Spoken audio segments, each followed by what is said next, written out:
Hello and welcome to Nerdarchy for Nerds by Nerds. I am Nerdarchist Ted. I am going to be your dungeon master for the evening. As you can see, to this side, we are down a player this evening. So we sadly will be missing V tonight, as well as Speranza, but hopefully everybody will be here next time. This is Untraditionally Arcane. This is our monthly Chaos Crew game, our game where all of these wonderful people sitting around me are all wizards of not the traditional schools of magic. And we get to try and see whether they've got the ability to fix the errors that are going on with said traditional magic. This is a game that is sponsored by Easy Roller Dice, Nerdarchy's dice company of choice.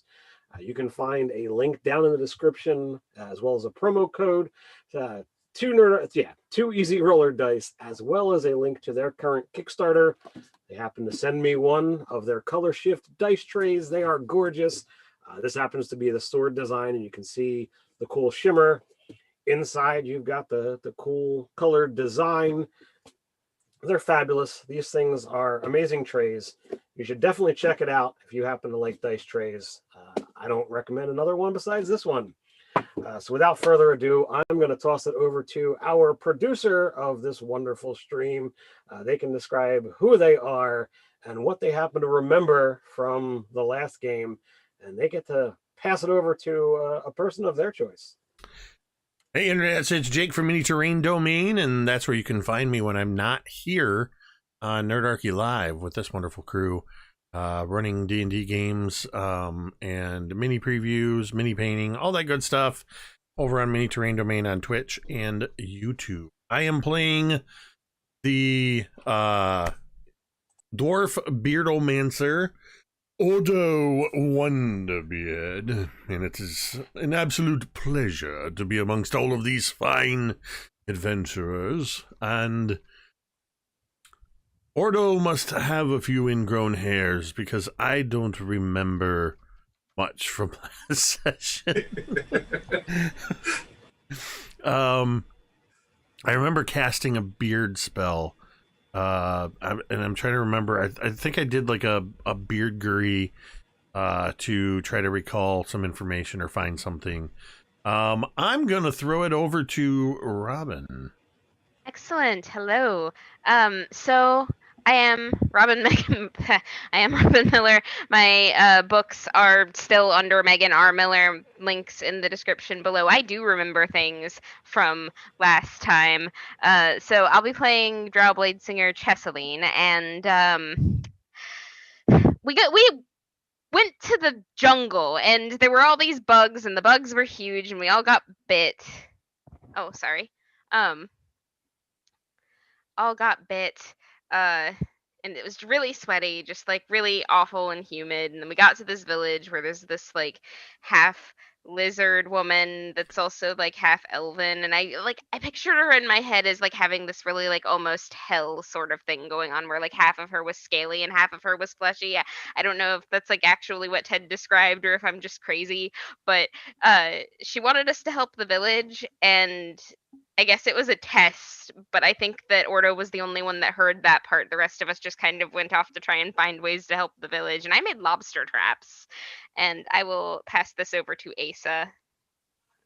All right. Well, I am Asa Kinney with Roll for Mischief, and I am playing Joshua, a Tiefling onomancer, which is all about the naming magic. And I was very in and out last session, so I remember very little, but I do know they were lizard people. And at some point, Joshua just kind of stood in a corner somewhere while people talked in a room. It was great. It was great. It was really useful. That's all I got. So we're going to go to the last person left, Mr. Fraginator. I'm Fraginator, playing Avtalk, the Loxodon Order of Scribes. And what I remember from last session is way overthinking something that should have been super easy and wasting about a half hour of time. So, to sum up, you guys have been tasked by the Wizard Council to try and go to these 8 locations where these object or places of power that seem to generate the traditional schools of magic, and investigate, see what, if anything, is wrong. And if there's something wrong, see what you might be able to do to fix it. Meanwhile, your mentors are staying behind to protect the council. You decided that first up, you were going to seek out the vessel that is linked to the divination school, the Seeing Shrine, and it was located deep within a vast jungle. You were told ahead of time that over the centuries, many primitive cultures have taken its divination power as its religion, and wars and squabbles, fights have broken out to try and lay claim to such a place. After all, when one can see the future, you know what's going to happen, and it's easier to take things over. It's easier to control. So you traveled out into this jungle. You came upon this nameless village, which Chesseline decided to deem Riverside because it was built on a river's edge, where it is made up of mostly half-elves, grung, lizard folk, and some other reptilian races. The the leader, without doing much conversation, wound up bringing you to their druidess, which apparently you never got the name, but over the course of the day, you would have heard the name Larissa as this person that you spoke to. In the conversation, she basically was full of attitude and a bit of untrust of all of you. And in order to reveal the location of this shrine, she basically asked you to go do chores, do something that was helpful to help pass the time and to help out this little village.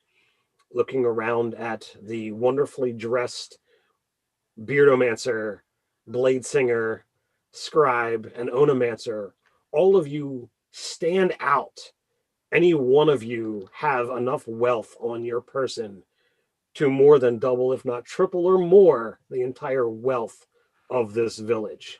All things here seem to be carved and made of, natural substances, wood, bone, leathers. Any of you proficient in nature know the lizard folk tend to work with all of that. And that's exactly what they do. So everything here seems almost grown out of the ground or harvested from what have you. Everyone in the village, including the kids, as you spend your day working, however it is you choose to work or not, seem to be doing something that is useful. The kids aren't just playing. Sometimes they're fishing. Sometimes they're weaving nets. Sometimes they're, skinning and preparing things for the evening's meal. You look upon the village and there are, a scant dozen to 20 small huts, and then the one central building. You've learned that this is where they all gather, and they seem to eat together as a community, as one massive family. You got something, Chesaline? Yes, I would like to help the kids make their chores into a game. Okay. Like if we're weaving nets, like kind of make it a rhyme pattern, and like one of those cadence games like you do in marching band, Sure. like stuff like that, so that they're having fun while they're working. Well, they already do some kind of things like that, but as Then I learn them and I do it with them. but while you begin to teach them a new rhyme, it takes a little while because the kids are used to speaking Draconic. That is the common tongue here, but many of them seem to understand Common well enough that after a handful of iterations, it comes back to them, and they join in. Every once in a while, there's like a little bit of slip up, and you catch the other language slipping in. So what do the rest of you work on or do or not? I remember at one point having touched or licked a grung and been poisoned by it. Mm-hmm. Which I believe you told me just makes me want to lie in the mud. Okay. I think that's what it was. Underwater. Well, you'd only lie in the mud for an hour before it would tend to subside. But after that, you would be filthy. Yes, and immediately I would need to see to this mess. And if you said that in front of a villager, they would just point towards the river. I'm gonna eye the river like and raise an eyebrow, and I'm supposed to wash my clothes in that. Oh, what a wonderfully rustic place this is. 5 wizards here and nobody has prestidigitation. I'm sure I do. I'm sure I learned it. I looked. I don't. Hey, I always take it. I am baffled that last session that when we brought up the fact that none of you could speak Draconic, the language of magic. Yeah. That's overrated. We're untraditionally arcane, remember? That is. Isn't that one of the languages you have to have special permission to take? Not at all. Oh. It's the thing that I learned today. No, like to me, the things that require special permission are like your evilish, right? Evilish languages like abyssal, infernal, undercommon, like things that really require going outside the typical comfort zone. Now, Celestial. I mean, celestial to a degree, but I think if you try, that's easier to get than, hey, I want to speak the language of the lower planes. Coincidentally, I speak all of those. Well, given who you are, I'm not not surprised. Yeah. So what about you, Ordo? What do you do to pass the time this day? Remind me, are we in a pre or post dinner situation? This is pre-dinner. You have basically like 3 hours before dinner, and there are any kind of number of tasks that you would imagine that could be done in a village. And if you've got an interesting idea, toss it my way. If not, I can give you a list of things that the character might see.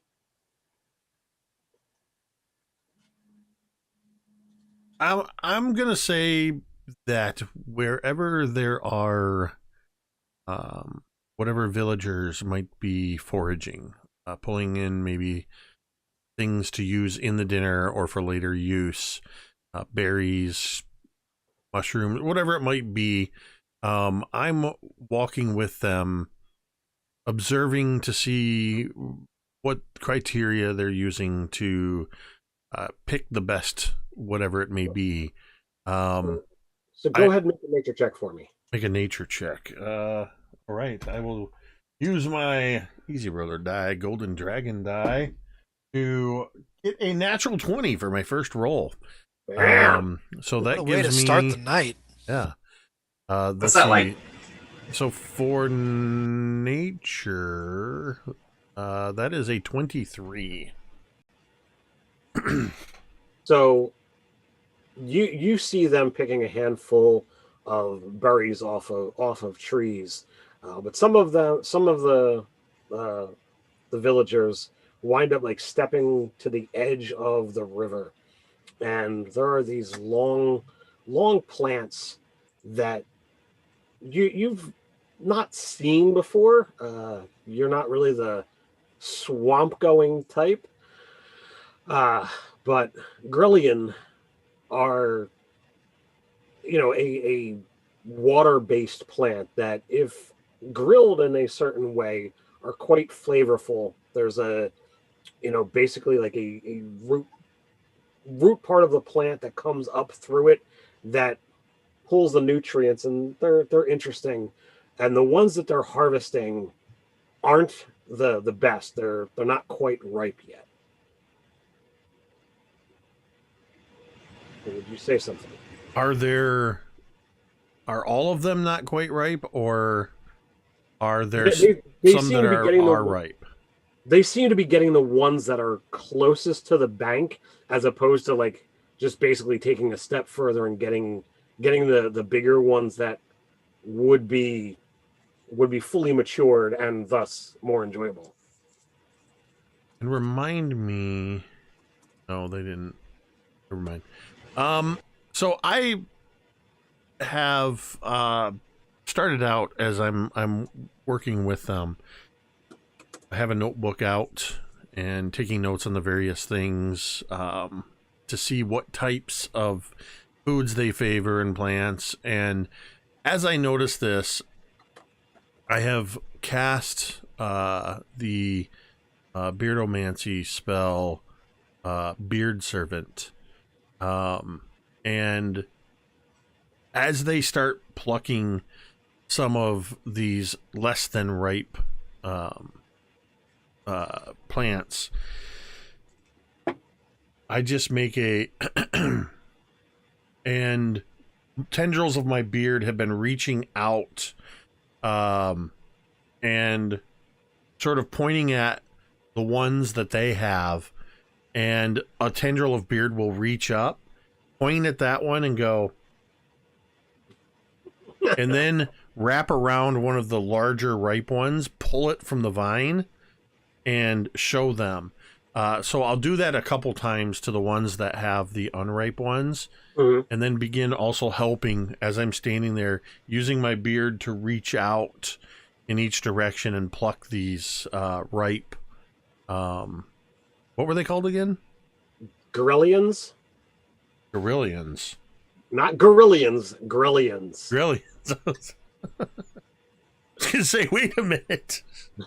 Yes, they're gorillans. They're the four-armed monkey monsters. Is this like those That's those what I heard at first, monkey-faced too. orchids or whatever? They just look like They gorillas? unfold arms out and grow into those things in time. But yeah, But you I'll gotta help eat them them before with they these, eat you. Gorillians grow with on these trees. Grillians. So they're incredibly thankful for your interaction. Slightly perturbed at the fact that your beard is doing the work while you just kind of stand there and with your arms crossed taking notes. What about Avtok? What is he doing to pass the time today? This is after we've already made lobster traps and I've flung people too far or whatever with the trees. So the lobster traps would not have taken too long, but basically after what we talked about last time, there's like a couple hours before dinner or what have you. Okay, I guess I'd just be wandering and observing. Okay. So Joshua, with your last hour after you've cleaned yourself and basked in the mud, do you do anything to be helpful towards this small little village, or do you just I think after I've bathed in the mud and then come out and then like taken all of my clothes off and put them in the arms of my unseen servant for it to go into the river and wash with, as I kind of just stand around awkwardly trying to cover myself. Finally, I'm just walking through the town in mostly wet clothes, kind of just marveling at their daily lives. Okay. And pointing out the extremely innovative ways they go about their tasks. Two questions. Mhm. Are you trained in perception? No. And do you happen to have mending? I do have mending. So I've also cast my familiar. I I have a gray cat can see that. following me. So there is a chance that you might notice that there might be some rips in some of the huts, or in some of the canopies that could be mended. With just the simple cantrip, should you so desire. As you walk by, you might not have seen all of the possible options, but you might have certainly noticed some by just casually strolling around.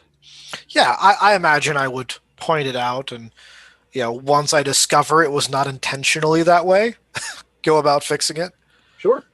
if there's any he can't reach, I'm more than happy to lift him up while he gets since I'm taller. Avtalk over here. I can't quite reach the roof. So how tall is Avtok? As Loxodon are typically 7 to 8 feet tall. Yeah, he was pretty tall. Let me see if I can find it. 7'11". Nice. That is amazing. Gotta love Probably random not, levels. not chosen by random chance. No, I rolled it. I was like, hey, that works. I like Slurpees. So it was random then. Yeah, it made me laugh. So the hours pass, you doing the activities that the rest of you, have all described, and there's not so much a growl or a yell, but what you would interpret to be a call. And at this point in time, you've seen that a fire was brought in, or built and assembled, and handful of giant lizards have draped across. There's an area where some of the hot coals are brought over, and the grellions that the townsfolk had pulled lay out amongst these coals, grilling, and an interesting aroma begins to permeate the village as you're finishing up your chores, and your tasks. But as this call comes out, you can see the fire is still there, smoldering, and people have begun to gather in this larger building. That even as you join, you can definitely see that there is plenty of space in this building, perhaps as if the village at one point in time was larger than it is now.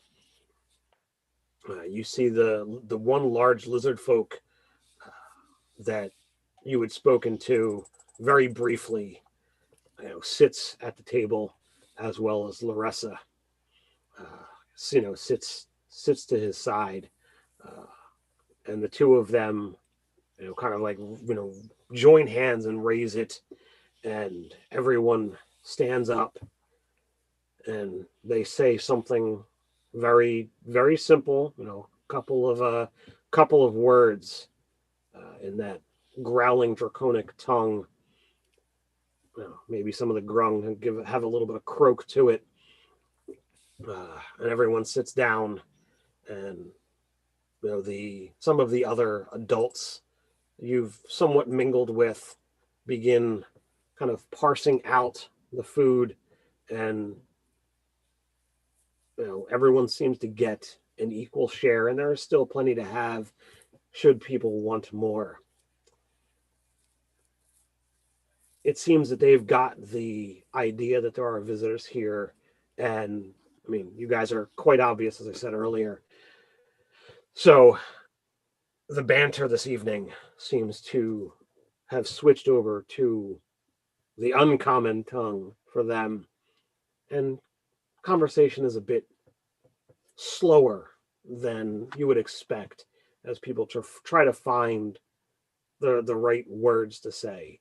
But it's what you would expect, your typical conversations of the day. Oh, any troubles out in the jungle? Did you see any of them today? Were there any problems? And it goes on and on. Some of the kids begin talking about seeing the giant toad again. Some say, oh, there were no crocodiles. You would expect a town by a riverside, crocodiles could be a common thing. Do you attempt to engage anyone in this dinner, or do you just kind of sit back and enjoy? Oh no, when they start asking like if they'd seen any of them today, I'm gonna ask who's them. So when you inquire, it's like almost a hushed tone comes over. The Reskin. Hey, you want to bake that up for me a little more? So at this, Larissa, and again, this is the the woman who looks to be, a combination, a beautiful elf on the one side, yet the other side is completely covered in green scales. She doesn't have the pronounced, snout and, jaw of a lizard folk.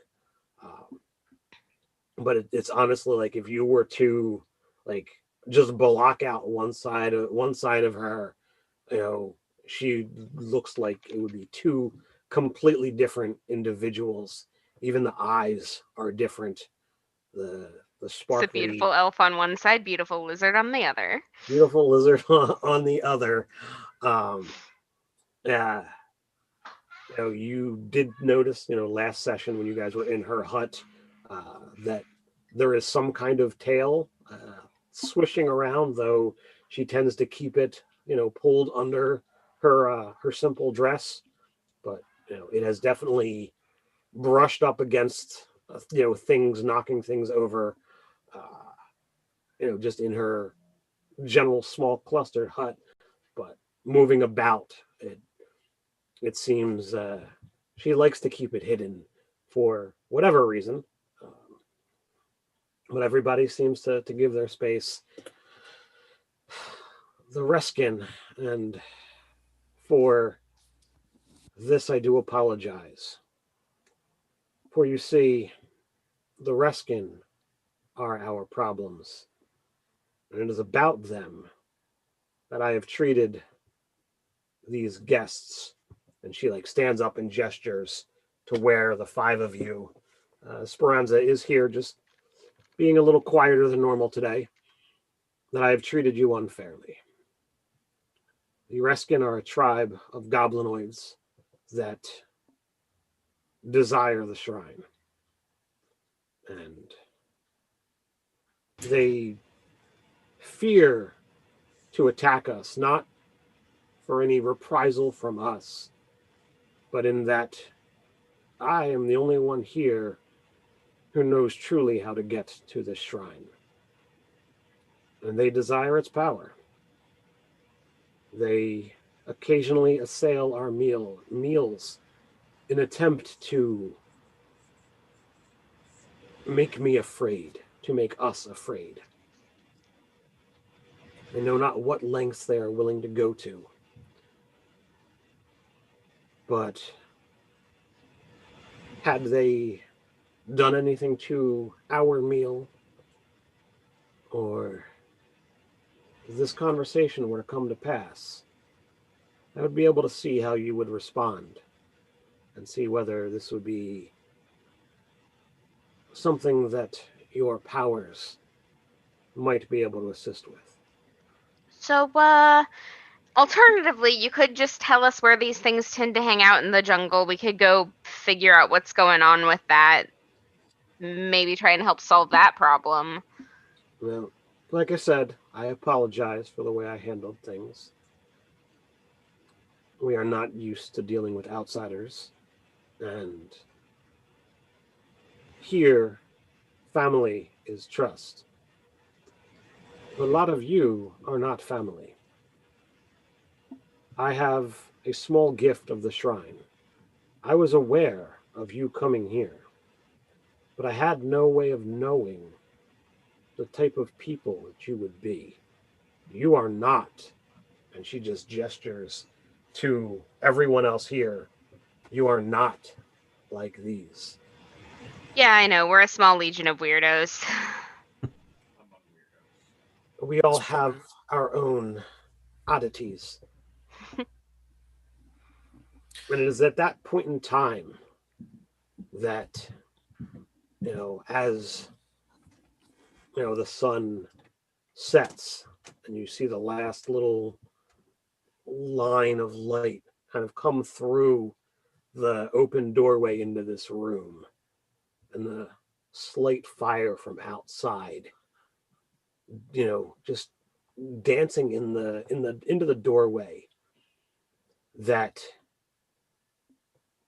a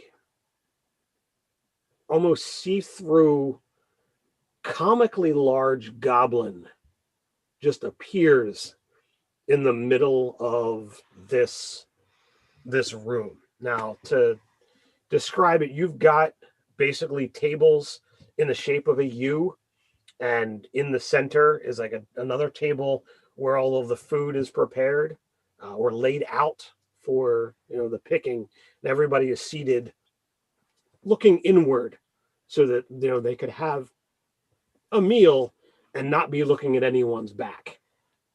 But the doorway is open, so there's no one kind of blocking the exit. But this spectral 8-foot goblin appears.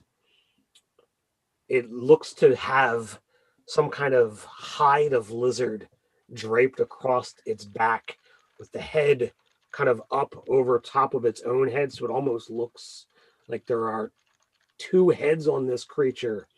A very twisted and curved staff with a handful of beastly claws that kind of hang from threads off the top of it. And as it kind of brings the staff down, you hear, even though it's spectral, almost the sound as if this creature were here, and the staff clinking onto stone. Even though it's completely dirt here, the clattering of all of these claws on this staff. It is time again. I seek the shrine.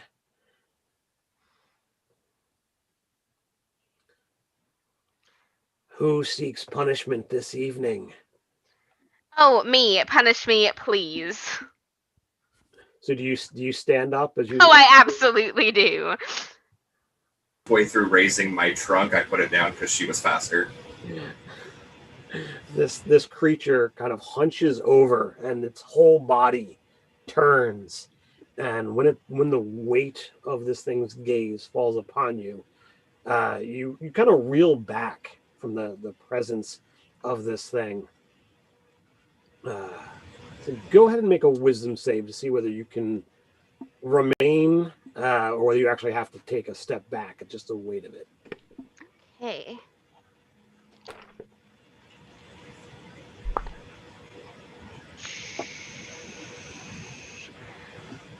Uh, 14? 14. So you do kind of, just hunch back a little bit, and the 1 foot has to step back as the presence of this thing comes upon you. And what type of creature is this? And it's rather unsettling as the left hand, the one not holding the staff, kind of comes out. And while you don't feel anything, you get the sensation that it's like lifting up the bottom of your chin as it pulls your gaze into its. So I'm gonna focus my eyes on the center of this thing's forehead instead of making proper eye contact. Cool. And I'm gonna try to force a laugh and be like, I'm sorry, I don't see many things that are as ugly as you are. I had to take a step back out of clear revulsion. Who are you again? Well, I was about to say the same thing about you. That's all right, a lot of people do. Who am I? I am Shaman. You don't have the shrine. Nope. You take pain. You take in lieu of this village. Sure. Why?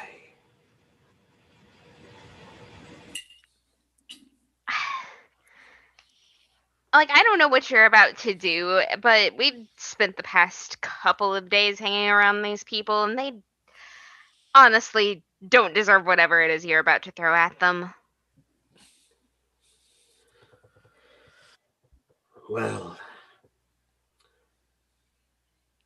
let's just see how you fare. And it reaches. Go ahead.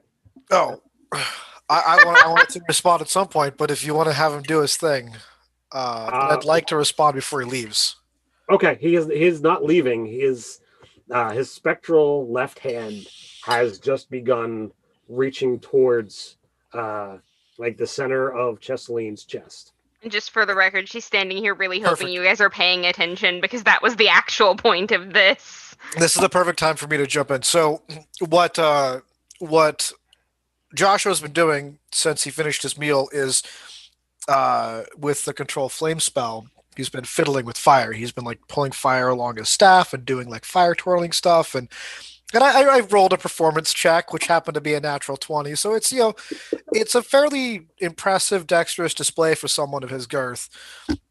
And as he begins to reach toward, as this goblin begins to reach towards Chess, I slam my staff on the ground and step in, putting my hand out like I'm shaking it. Now we must not ignore the formalities. I am Joshua, and you are? So he does not answer and pushes through. How disappointing. Let me try this again. And I'm going to look at him and settle my gaze on him and say, I demand your name. And he must make a wisdom saving throw. And if he fails, he's got to tell me his name. Or he's charmed by me, rather, but... 22. Oh, fucker. Okay. He passed. He knows I tried to magic him, too. So he reaches this hand, and you feel something inside of you, Chess. And because you said that you are taking this for the tribe, for the town, I'm not giving you a con save here. One of your hit dice has been expended. And until you figure out what you need to do to fix it, you are not getting it back when you finish a long rest. Okay. So you want to make a note of that. Gotcha. You feel this wave of nausea and a pulling, and you feel tired, as if you've just spent a lot of energy, whether you would be running or doing your sword dance. What do I need to roll to keep my composure and laugh in his face? I would give that a con save. Okay. DC 15. Oh no, I fail. I try, but that laugh comes out very weak. Okay.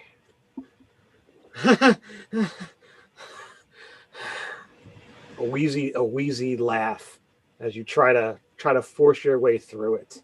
All right, not bad. The goblin, as whatever he pulled out of you, seems to straighten up, and as he does so, is he a couple inches taller? You aren't quite sure. Maybe you're further, maybe you're lower to the ground. Are you hunched over a little bit?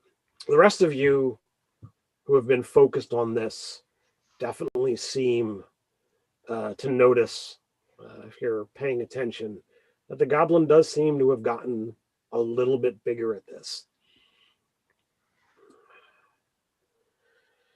The creature who only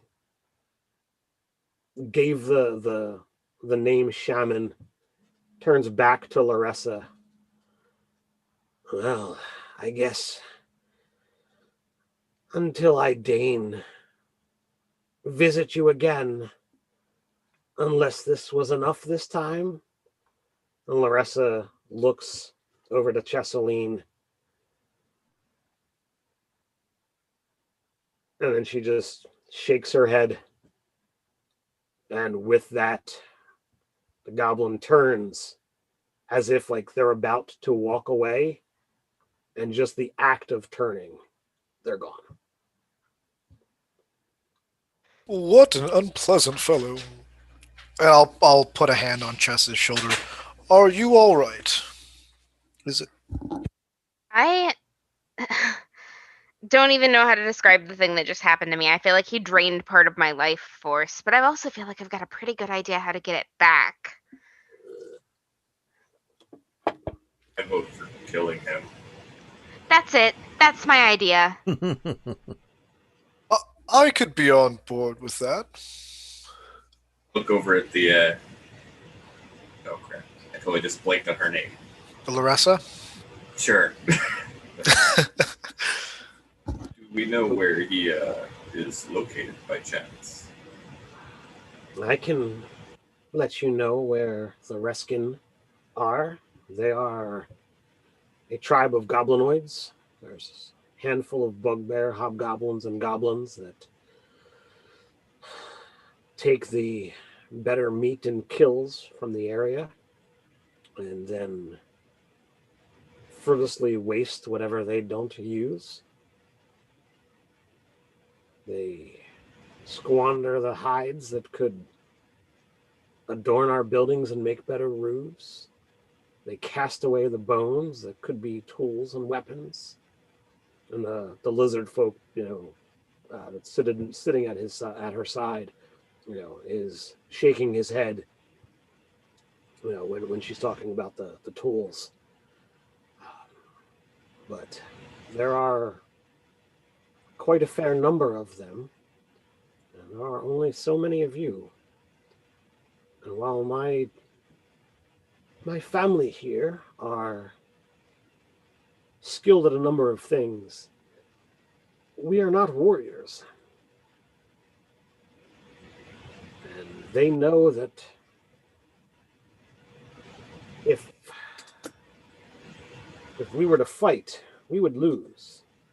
But they will not allow me to die, or I will not give up the shrine.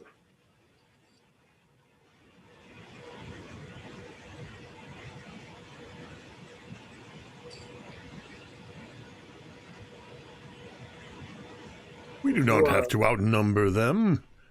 We merely need to know where they are so that we can talk to them. Convince them of the error of their ways. My Find version this- of talking usually involves fire. I would Well- think it should be sufficient. There are occasions where talks can go south, negotiations failed, and we have to take a more diplomatic resolution, or less diplomatic resolution, perhaps. Yeah, we are definitely past talking at this point. I'm gonna poke that guy full of holes so Good job. fast. Joshua seems to favor heated debates. I would recommend that if you were to decide to go a poking, a lot of you seem to have a bit of wits about you. I would use them in planning, for while there is some weaponry about you, you do not seem, well, at least not all of you are clad in armor and do not look like you're ready to just go charging in amongst a horde that is bigger than you. Looks can be deceiving. What else can you tell us about them? What are they capable of? What are their typical tactics when they do their whole ambush thing? What is it that they typically bring to the table? Other than, as he likes to call himself, shaman, they do not seem to be possessed of much in the way of magic. They Okay. are straightforward hunters. As I said, typical cowardly goblins, the bullying bugbears. But the few hobgoblins they have, those are where it is a bit of skill in leadership and control of those cowards and bullies. Hard and fast at the leaders.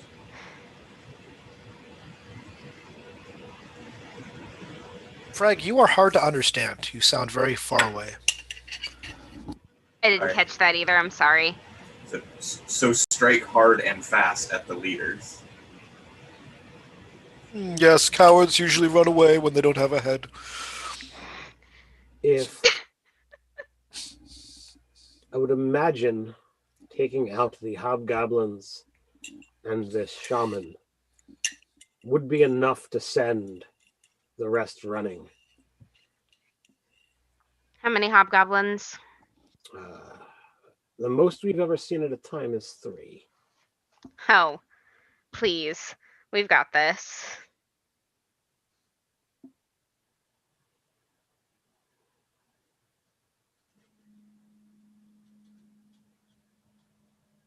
We could spend time, if we know where they are camped, gaining information about the area, possibly discerning its weaknesses and strengths.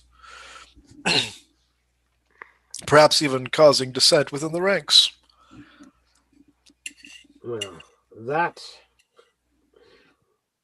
would probably be a little bit tricky, given how hobgoblins tend to fare, and given the ridiculous, shall we say, alteration at the sacrifice of my kin of that goblin. Don't worry, we'll take care of it. If we come back, it's taken care of. Is Oh, this we better for don't- volume? Yes. There Yes. you go. You got it. My kid was on my computer again and screwed up with my settings. Oh no. Yeah. If we don't come back, I don't suppose you'll be in much worse straits than you were to begin with. Again, I am grateful. And again, I apologize for my behavior earlier. Oh, there's no need. This is personal now. I'm going to kick this guy's butt whether we benefit from it or not. At the very least, well, wherever you choose to go, I will, of course, assist you.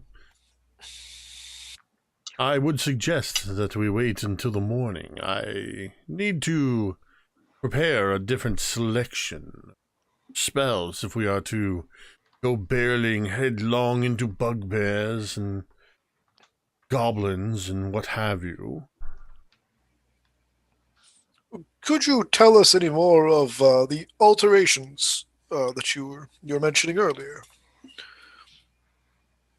She points to about, child height, 3 foot goblin, and then raises her hand up to as tall as Avtok. Shaman. So we're talking simply a change in height. Does it amplify strength, constitution, dexterity, wisdom, intelligence? There's a very So- specific attribute you are calling out, Joshua. They're the 6 to which I define my own life. You saw what the creature did here. I have never seen Shaman in person. But with each visitation, he seems to have gotten bigger. So I can So only- theoretically, if we puncture that massive goblin balloon, it should heal your people too. that would be a favor that would not be able to be repaid. If that is indeed true. What? If that is indeed true, we wouldn't be asking you to pay it back. We'd be asking you to pay it forward by letting us fix the shrine. But let's not get ahead of ourselves. We need to go take care of this. Did D&D Beyond just crash for anyone else? I'm not using D&D Beyond. I have an actual character sheet, Oh my gosh. What are those? right? I ran out of slots. It is not having a problem for me. Nope, it's all good. I was trying to look at a spell and it's just like, we rolled a 1 on our API check. Please try again after a short rest. I'm like, what the heck's an API check? It's clever. I like that. API. And now I'm just spinning. Don't ask me to roll anything. I have no numbers. This is what happens when a wizard loses his spell book. Oh All right. I'm getting my spells engraved on my tusks. That would be awesome. no. That would be awesome. If I wasn't a scribe, that's what I would have done. That's really cool. Like Scrimshaw. Exactly. Oh, there it goes. It finally came back. All right. Okay, So we we're can roll now. agreed then that we are going to finish our meal with our host here and get a good night's rest and prepare whatever spells will lead us best. Our attempt to eliminate this shaman. That sounds like a wonderful idea. What am I eating right now? It's completely up to you. You looking for fruits, vegetables, meat? Guano. Want to have the Ace Ventura moment where he's just like, what? Chess, Yes. would you be interested in growing to his proportions to take the fight to him? We'll see when we get there. Okay. Definitely, possibly, though. Unless he's smaller than me, because I don't know if his projection is bigger than he actually is. That's what I would do if it were me. Compensating for something, I understand. Yes, I hear they call that the Snoke principle. So, before Roger, I leave the Jake. dining hall, I want to check the messenger bag. Sure. And so I'm like gonna pull a note out of there, like flash it to let you guys know my name is on it, and I take that with me when I go.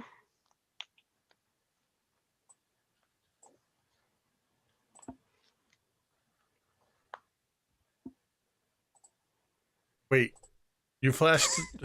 Hold on. Is your name on the The note note. or the messenger? My name bag? is on the note. Okay. I was just make sure I was focusing on the right thing. Yes. Earlier, Chessaline had dropped a note in the messenger bag to the council, and there was, when she checked, there was a reply, and she pulls it out, and it has the name Chess written across it. Ah, the messenger bag. Mhm. In the meantime, I want to make sure that I actually have Ordo, Speranza, and Avtok's names, like their real names, properly figured out. Just explaining that my magic is more effective when I know your names. My name's actually Carl. I'm just kidding. Oh well, I'm glad that I asked. I will put that in my notes. It is Ordo Wonderbeard. A long line of Wonderbeard. When you asked me, I tell you that it's just Chess. Right. And you left, so I only know your name is Chess. Yeah. So. Avtok would have told you what you want to hear, but mechanically it probably won't work. Okay. Just letting you know. All right. So keep that in mind. Well, I will just tell you what happens, and then I will end up having to take the consequences of it or not. Uh-oh. I'm sorry in advance. It's okay. I'm the only person who needs to deal with not knowing your names.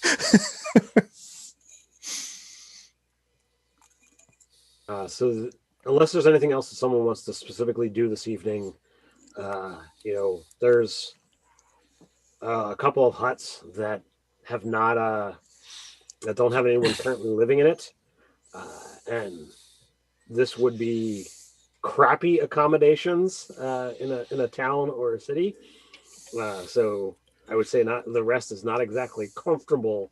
Many of you who are used to decent bedding do not find a very relaxing rest, but you're still able to get that long rest and be able to prepare your spells and make any alterations to your selection in the morning. You awake to the typical sounds of this small tribe, this small group of people preparing a meal and going about their day. And despite the oddities of last night and at dinner, no one seems as if anything is different. For life must go on, and in order to do so, food must be gathered, and all of that. Chess is in an inordinately good mood as we get ready to go. I'll confer with you about your name. It's Chess. Now that's got to be short for something. I've already heard. Wait, have I heard Chesseline being said? I don't remember I've if I know said that. chess to all of you, and that's what I said to the council, and I don't think anybody's ever actually said it out loud. Ted's so the only one that said Cheslin as the Okay, DM. okay. So I'm just gonna go with because I know I give the name Joshua, no last name given, because that's a fake name. So that seems highly suspicious to be your real name. I'm only letting you know that my magic will work more effectively if I know your name. Whole I name, know. first and last, ideally. This is purely for the benefit of you, not trying to pull anything weird, I promise. When we know each other a little better, we can talk about this again, maybe. But it's chess. It's real, Insight check. No. but that's all you're getting for now. Well, fine then. I will make myself happy with that. I don't seem Please very don't. happy.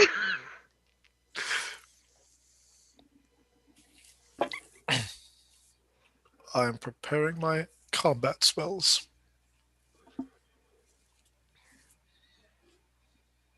So anything else that anyone wants to do this morning, or you taking Laressa's directions and heading out of town bright and early?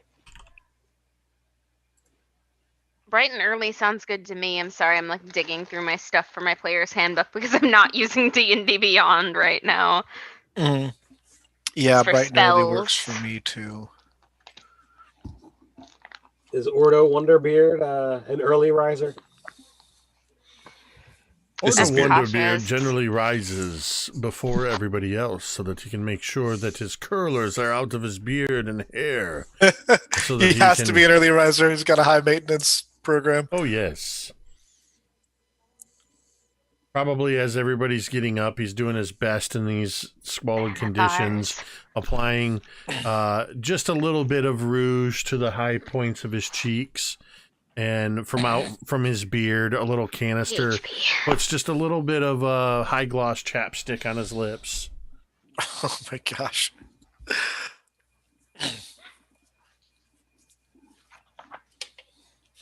I have a new set of clean clothes now.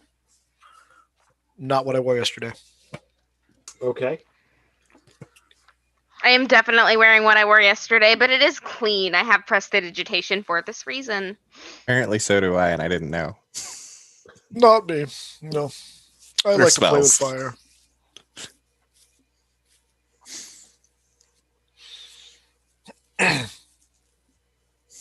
So, Laressa gives you some fairly simple directions. There are a handful of hunting trails that lead out of the village. Typically, hunters, make trails and then follow game trails, so they become one and the same at some point in time. And maybe an hour or two's walk, you would be able to find yourselves to another part of this river as the river bends some ways down the forest, down the way, and when it loops back, that is where this the Reskin tend to call home.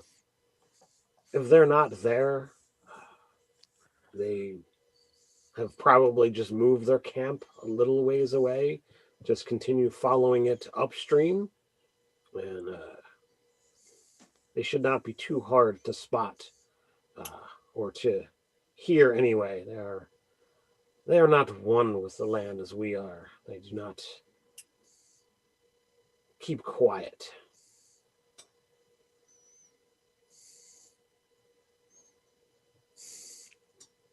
Should make them easy to track. Good. I will put my tracking pants on. I don't change my pants. So who is your survivalist amongst you? If I can smell it, I have advantage. I feel like it's probably not. You're like down with your trunk to the Proficient. ground. All right. It sounds like chess. It is. Yes, as a follower of Illustrae, I grew up in the forest. I'll look you like up and down. 17. You did. I would have thought you spent your time around tunnels and rocks. Not that kind of drow. No. I mean, no offense to be made. I Word. just haven't met many drow. So Right, not a lot of people survive it. typically when you just think of game trail, you're thinking of the doe, and you're at first you're like, okay, I'm looking for a bit of like hoof prints and particular droppings.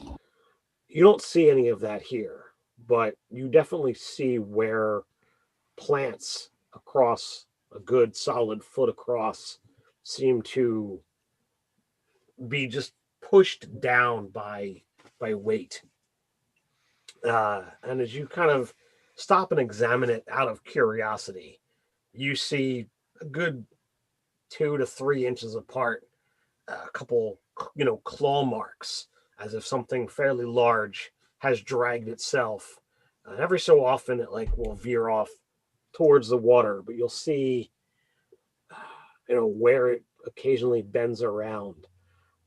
Apparently there is a considerable amount of gators, crocodiles in this area to have worn down plant and foliage enough to cause the term game trail to be sufficient here. That does not seem in any way, shape, or form normal. And with that check, I won't even make a nature check. But typically, they tend to stay towards the shore. So, what would pull them up from their normal hunting style of just waiting for food to come to me, to actually come up on land and hunt in a way that's not like your typical gator? So I will explain all of this, and then I'll be like, there are a couple of things that this could be, but my best hypothesis is that they're using them for mounts. Probably tried to domesticate them in some way. That's way better than me. I thought they were weregators. That's also a possibility. I didn't Ah, even think crap. about Don't that. say that. I was hoping Netmo. Well, okay, here's something that you need to know about gators. They can bite down with an incredible amount of force, but their ability to open their mouths is not nearly as good. So if you hold the mouth shut, they won't be able to do anything. Right. So we'll allow you then to be the one to hold their mouths closed if we encounter them. I was certainly hoping you would say that. What about Larissa had mentioned that the creatures here were less than careful with all of their food. Could it be that they are simply coming to get whatever meat and leftover carcasses the bugbears and goblins are disposing of? That's also possible. I mean, it could be an easy meal. Out of the three, I like that one best. I'm going to hope for that one. It sounds the least threatening, however. Must say, if Chess is considering the possibility that they are being used as mounts, well, it does make things a bit more dangerous. And you would notice maybe that parts of my beard have begun to spread out, almost detaching from the beard itself, winding around my arms and legs and sort of weaving into the fabric as I'm casting mage armor on myself. I have mage armor, but I realized like 2 sessions in that it's not optimal for me to use it. Same I am Z's. so squishy. Oh yeah, I'm gonna cast it too, I think. But Mage armor will give me a 12 AC. once I figure out what Ordo is doing, I will also cast Mage Armor in Mimicry. And what is your armor class without that Avdoc? 16. My baseline AC is 10. Yep, same. So I go off con because I'm a beefy boy. Ooh. I'm used to playing beefy boys. I'm not used to playing the squish. One thing that's interesting about this particular concept of how can you calculate your armor class as a wizard? It can be fun. I really wanted to do With the mage armor. mountain dwarf again, but I was like, I just did that for a sorcerer like 2 games ago, so Well, I like the concept that you went with your Loxodon. well, thank you. So you guys get about an hour in, and I'm not gonna have you roll further. Your check was more than sufficient to find and follow the trail. But as time ticks on, do you slow down and try to go to a quiet pace to be possibly unobserved? Do you rush to try and get there quickly and get this resolved? Or do you just kind of nonchalantly go at a standard walking pace? Be very, I very don't quiet. We are hunting Yeah. Wuskin. Yeah. I'm sorry in advance.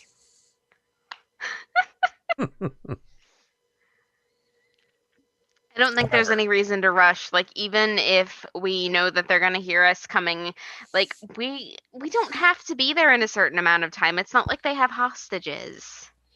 It's hot and sticky, and I don't really think I want to move much faster. If we could take a break, actually, that would be really appreciated. Just a quick breather, maybe get a snack. I said show them that they're not a threat, not waste your time. Well, if we happen to make it there All right, so without being a normal Okay. pace or stealthy? attempt Stealthy. stealth, We're attempting to be stealthy. We're gonna put stealth in quotations. All I right, would so- very much like to cast Pass Without a Trace, but I don't have that oh, spell. I was like, how the hell Oh, did that? Let me take. I was excited. I He's was too. I secretly was a like, bard. do any of us have that? Closest thing I have is druid craft. I have a great attempt at a stealth. All right, so what do we have for stealth rolls? Single digits. I got a 15. 15? Where in the single digits there, Avtok? Barely. 9. 9? 10 on the die, though. 13. 13? No, 14. All right. That's a 1. I got a 1. All right, so So how exactly do we go about being carefully and stealthy walking through the forest? I proclaim very loudly as we're walking along. Just Oh. before you do, I'm like, don't step on that stick. Oh dear, I did not see that there. Thank you for pointing that out. Avtalk, you are quite an astute observer. Chess, are we going about this quite right? Do you think we're on the right path? We're fine. This is good. So you hear this little high-pitched voice, coming from the the tall grass and weeds. You don't see anything beyond some yellowy eyes and whatnot. But hey, who are you? What are you doing here? Who? I just freeze and just stand by a tree like nobody can see me.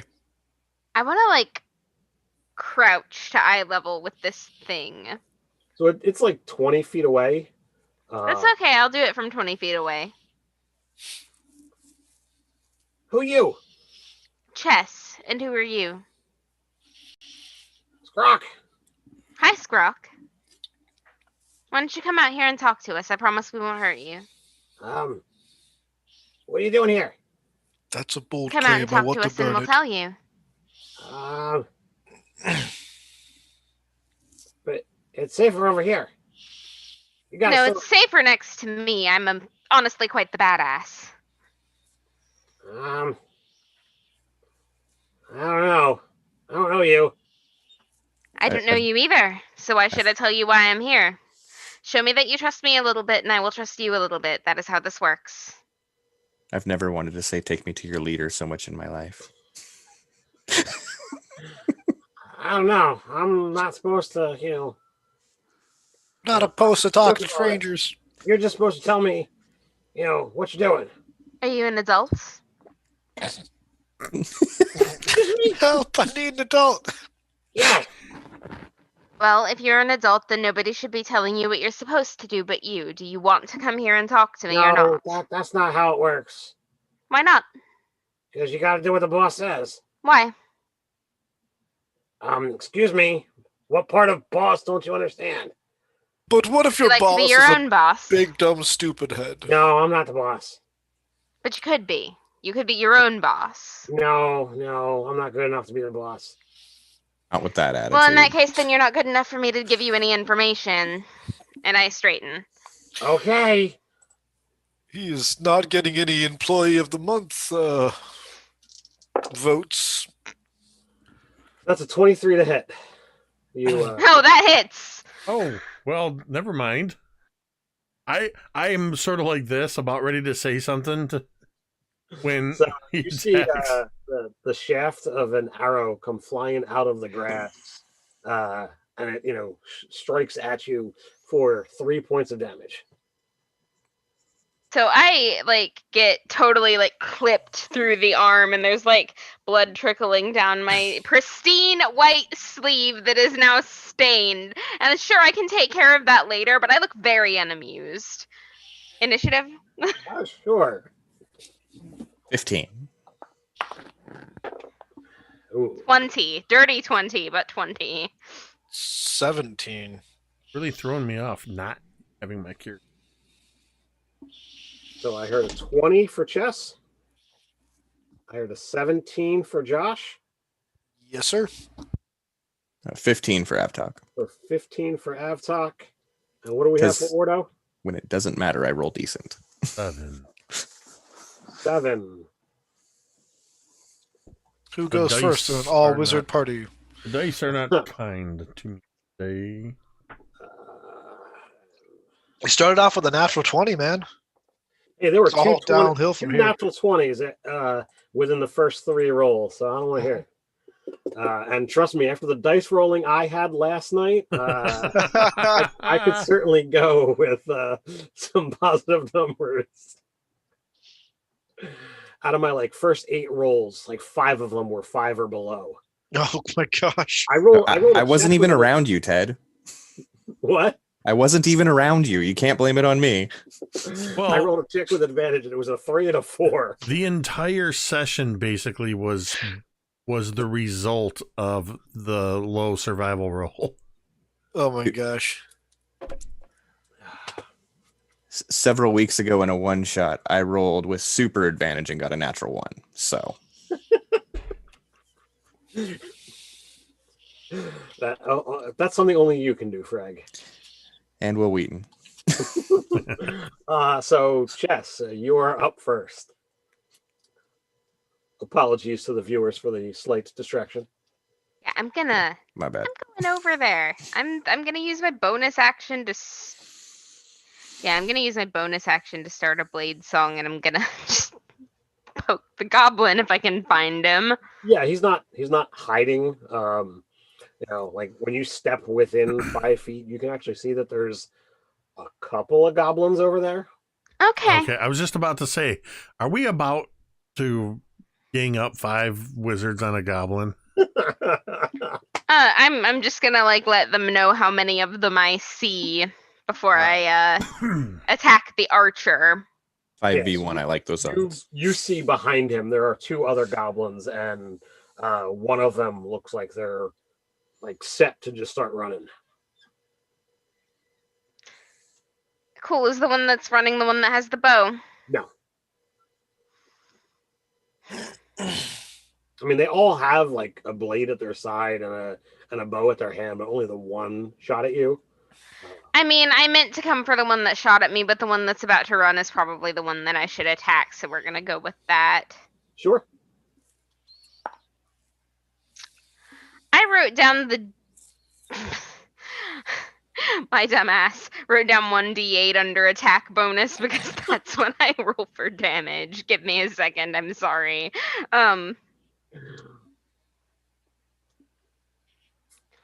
It should be 2 plus your intelligence modifier. All right, that's gonna be 15. Yeah, that hits. Cool. Ah, come on. Yeah, that's gonna be 6 damage. So you basically thrust your blade through this thing's leg, and it is barely able to stand, but it is up. That is bonus action and action, and move. So Joshua. Okay, and she pointed out that there are multiple. Yeah, Chess said that there are 3 of them here. As you see her, step into these high weeds and grass, there are 3 of these things around her. I'm going to go with what I was going to do originally, which is just make a campfire underneath the one that attacked Chess, because he is a jerk. Sure. Creating bonfire underneath him, he has a dexterity 14 saving throw to make.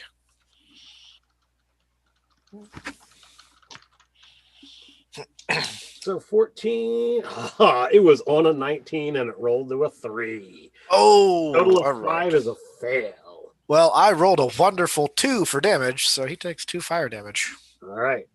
The uninjured one with the longbow or the short bow in hand takes 2. And he's got a fire underneath him, and On fire. Got it. yep, that's that. Uh, I don't think I'm going to move. I'm just going to kind of stay by this tree. Sure. Avtok. How close are all the goblins together? They are currently all essentially engaged within 5 feet of Chess.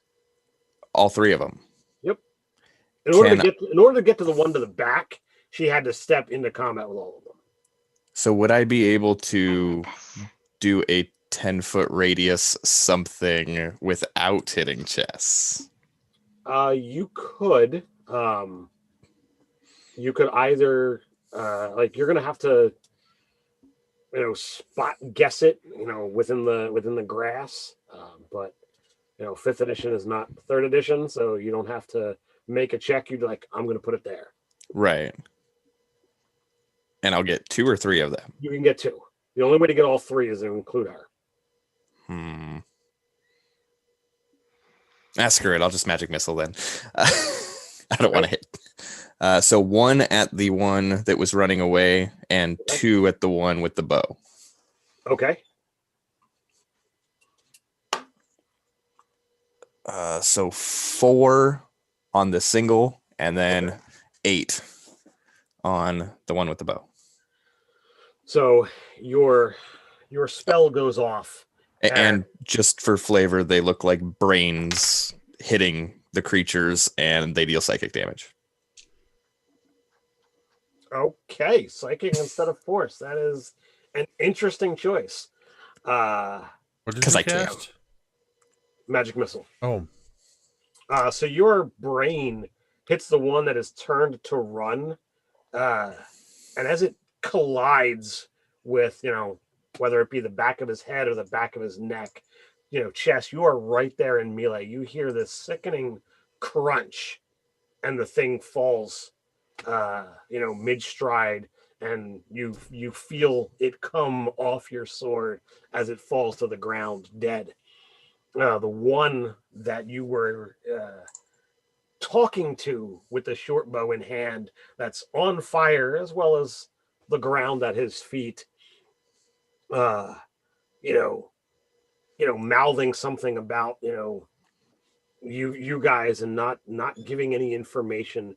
The one brain smacks him in the chest, and you seen blood begin pouring out of his eyes and nose instantly, but then the second brain hits and it gushes as he falls to the ground, face first, the other direction. Is that all you've got, Avtok? Yeah, but I realized I cheated and couldn't do psychic damage with a first level spell, so I have to use a second level spell and I get another missile. So I guess the second one or the fourth one will go to the undamaged one. Sure, roll it up. It's 4. I just roll 1 and use it like rules as written. Sure. All right, so I don't want a chance rolling more than 1 die. so 4 damage to the third one, and just like the first one, blood. This time it's coming out of both ears, and he is certainly looking very messed up. Ordo. So he's not dead. 2 of them are down and dead. One is down and dead and on fire, but there is a third one that is still up and definitely looking frightened. Ordo, finish him. Unless we want information, of course. Yeah. Well, No Avtok- Oblo Goblin. Avtok completely changed what I was gonna do. So, hold on. Sorry, Jake. I'm going to come walking towards this goblin. You said they were 25 or 20 feet away. Yes. So, coming out from behind everybody throwing spells comes Ordo Wonderbeard, and with curly beard and hair and sparkling rosy cheeks and sparkling lip gloss. My little goblin friend, please. You've seen what we can do to your companions. Please, let us talk to you like civilized people. And I'm gazing into his eyes, and I'm attempting to cast the cantrip Friends on. All right. So that is a charisma save? No. Wisdom? It just says... That's weird. No, that says there's no save or attack. Cantrip. How this works? I'm in D&D Beyond. I haven't cast Friends in a million years. Yeah, it doesn't It have just says a. for the duration, you have advantage on charisma checks against the creature you've cast. Oh, that isn't hostile toward you. If towards it's attacking us, then it doesn't count. All right. Well, I said it. I did it. You decide if you want them to save or how you want to handle that. Go ahead and make me a persuasion check at disadvantage. Of course. Persuasion disadvantage. I mean, your DC is a 3, so I'm certain. Well, my bonus alone for persuasion is +4. Okay, so that's that's an 18. Okay, so you've got this guy, like his brain is literally bleeding from the attack of this flying brain. His 2 friends are dead at his side. He is terrified of you, or a lot of you, I should say. And you basically said, "I'm not going to kill you." So he's listening. Listen. No. Don't look at them. Look here at me. We don't mean you any further harm. You have nothing to fear from us if you simply tell us what we want to know. You'll do that, won't you? Yeah, sure. You've referred to your boss. You've referred to needing to follow the orders of your boss. Who is your boss? Well, I mean, to be fair, we got 2 bosses. We got the shaman, and we got, well, behind his back we call him Jerk, but it's Jarek. Ah, Jarek, known as the Jerk, probably because he treats you meanly, yes? Well, I mean, he is a hobgoblin. Yes, well, how many hobgoblins and other goblins are there at your camp? I mean, there's definitely more than 2. How high can you count? 2. 1, 2, more than 2. All right. What about Just making sure we have a alligators? baseline. What about the alligators? Do you have alligators? Every once in a while we do. They're really good. Agreed. Oh, What other dangers do you have in your camp? Dangers to people like me and my friends. You mean like the bullies? The bullies. Yes, Yeah. tell me more about these bullies. Well, the bullies, if we don't make sure they're fed, well, they either beat us or eat us. What do these bullies look like? Sound dangerous. Well, I mean, they got ears like I do, and like their skin is like brown and a little bit more furry, and their arms are like twice as long as I am. Interesting. You have quite the interesting hierarchy amongst your clan. Tell me, is your shaman expecting us? I don't know. Were you expecting us when you encountered us moments ago? Or was it a no. surprise? Who are you? That simple question tells me all I need to know.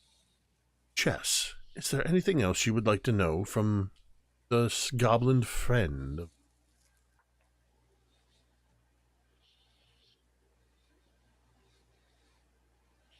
Or Joshua, or Avtalk? We know he can't count past 2, and he doesn't know who we are. I think we've about finished our uses for him. Well, little goblin, thank you so much for your friendliness. And, true to my word, I will not harm you. And I can touch him with my trunk. I release the spell. On Immediately, fire. he knows that I cast a spell on him, It's and would be I think it says that he would be hostile. Could be hostile. Might It be says, hostile.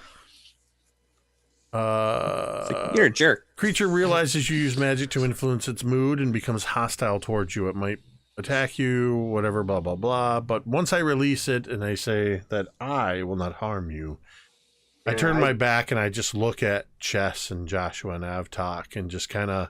Yep, I burn him. I bonfire him. Just... So I'm gonna roll a new round of initiative here, and just see if somebody beats me. Mm-hmm. So, Ooh, 10. 4. 6. A lot of low numbers. all right. So Got a 14, but I just went, so... yeah, he disappears into the thick underbrush,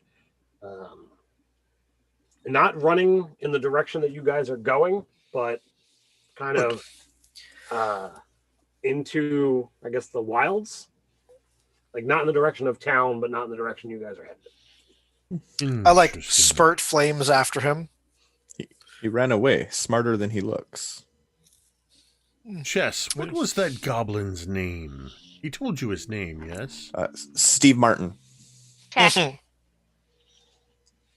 The one who told you his name is the one that's on fire and causing a little bit of a issue in the. So that So wasn't the one that got away is the one that shot me? No, that one's dead. The one that shot you is dead and burning. And Oh, okay. Okay. One that shot you is the one who told us his name. Okay, I was just checking. I was going to make sure that Joshua, you knew what his name was in case that would help you. Nope, Mm. this one Very did well. not identify himself. I thought you were I just- talking about Jarek. As he's running off and we're talking, even though I never physically laid a hand on him, I just sort of have this look at my hands like I just touched something filthy and well, that's done. We've learned a few things. I start walking. You know, that's an old barber's trick that I used while trimming someone's hair or styling their hair or beard and tending to dental needs or medical needs. We ask questions, talk, and learn from whoever it is that we're tending to. It helps to have an open ear, and I just continue blabbing on about how awesome I am at my my barber duties. And you know what? I don't stop him because the soothing, dulcet tones of Ordo's voice are actually calming me somewhat. You would notice though that Ordo's voice kind of shifts back up. He's a dwarf. He's got that BC voice, but they kind of shift back up a bit when he was not talking to the goblin. When he was casting this spell and using the influence of the spell, his voice got slower and more deliberate, a little bit deeper as he was using his magic.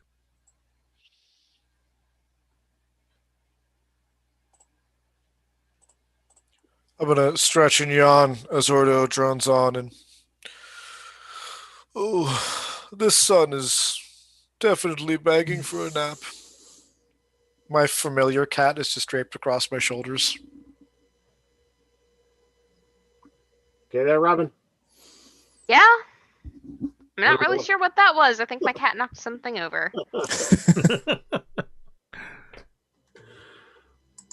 So do you guys continue on from there? Do you stop and rest? What do you do? Continue on. We'll continue. It sounded like Joshua was itching for... He always wants a rest. He's been yawning and wanting to take a rest since we started. Joshua's just not set out to travel on the road. Joshua's the kind of person when you get on a road trip, 5 minutes in, he's sound asleep. I gotta pee. Oh, please, both of those things. Samesies. That's me. I wouldn't say no to a short rest just because of arcane recovery, but I don't need it. I didn't use any Same, spells. No, we can. Yeah, it's not worth it if we didn't all use at least a second level slot. So I think everybody used, cantrips except you. So yeah, what's a cantrip?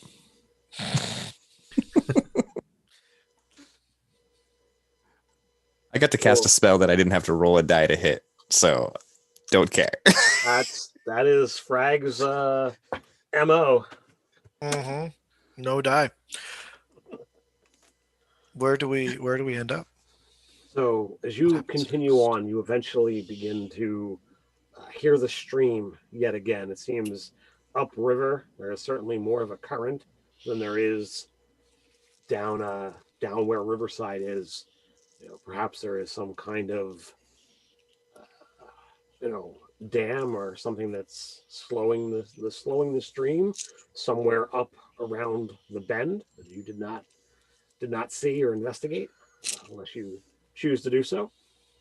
But as you continue on, you see up ahead that the foliage is beginning to clear, and if stealth is indeed what you're after, certainly stopping here and getting off the trail would probably be the best idea. Stealth attempt, take 2.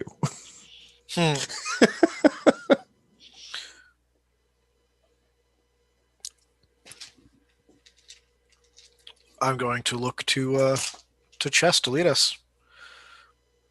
All right. Far be it from me not to take point when asked. I didn't ask. I just looked expectantly.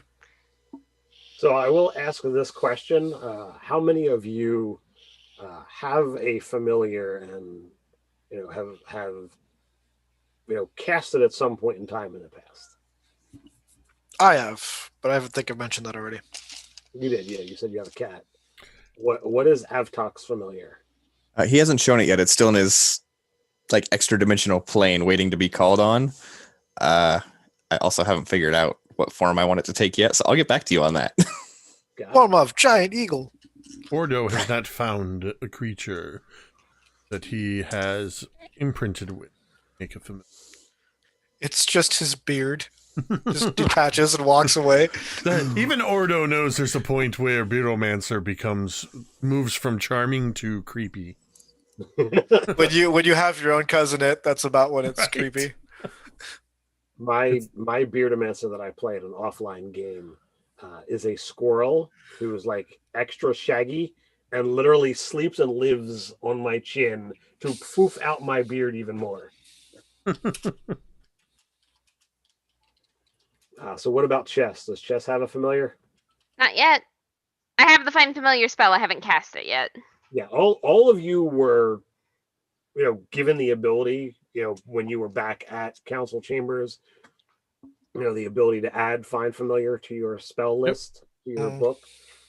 So should you have the desire, you all have that spell in your book and the necessary ingredient to cast it.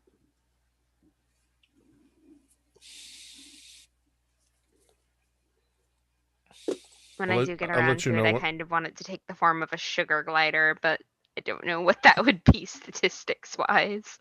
Squirrel. Squirrel, a mouse, all of those things are along the same lines. They're so cute. Sugar gliders are awesome. They are one of the things that I have debated, getting one in real life, and I've been told you got to get a pair of them. And Hermit. Yeah, I used to keep 2, but that's neither here nor there. Hobgoblins, shaman. so, are you stepping off the trail or not? Yes. All right. Are you going right and heading towards the river where there is only a little bit of space, though still ample things to hide, or to the left to be able to go and have full flank of the village, but more potential hazards and dangers in the dense forest or dense jungle, I should say? If it's up to me, we're going by the riverside. Well, it looks I like think you are. we've all decided it's up to you when it comes to taking point. All right, so you basically realize you've got maybe like a 30-foot square of more dense plant life, more foliage to kind of hide behind as you begin approaching this quote unquote tribe, village, whatever this is. But everything seems to be of shoddy make and hastily put up as you hear voices in the not so far distance, and everything it seems to be in a different growly tongue. Do any of you speak Goblin? I do know. So while you don't understand the words, what is understood is the tone, and it's definitely commanding. And some of the voices seem stern and deep, or others are even deeper and more growly. And those ones don't seem to be commanding so much as yelling.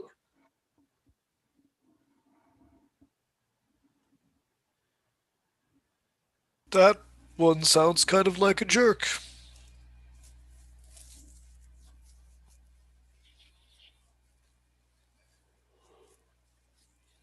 Yes, that could be our Jarek. Yeah, that one. Jarek. Write this down. Jarek the jerk. Got it. So what do you guys do? Anybody got an idea? Do we see them? Or would you just hear them? At this point in time, from this distance, you're only hearing. If you were to decide, you want to get in closer and get a better look, I'm going to need some stealth checks and a kind of plan of like, are you looking to rush in? Are you looking to gather some information and retreat to have a plan? I personally am totally fine with just going in there and starting to kick some butt. Avtok's thought bubble above his head is sneaking, getting close enough if there's 3 or more doing a fireball, which is definitely not a fire-flavored shatter spell. Oh, I mean, I could make a few things happen. Yeah. Yeah, might be better to get a bit closer, but I can do a few things from far away as well.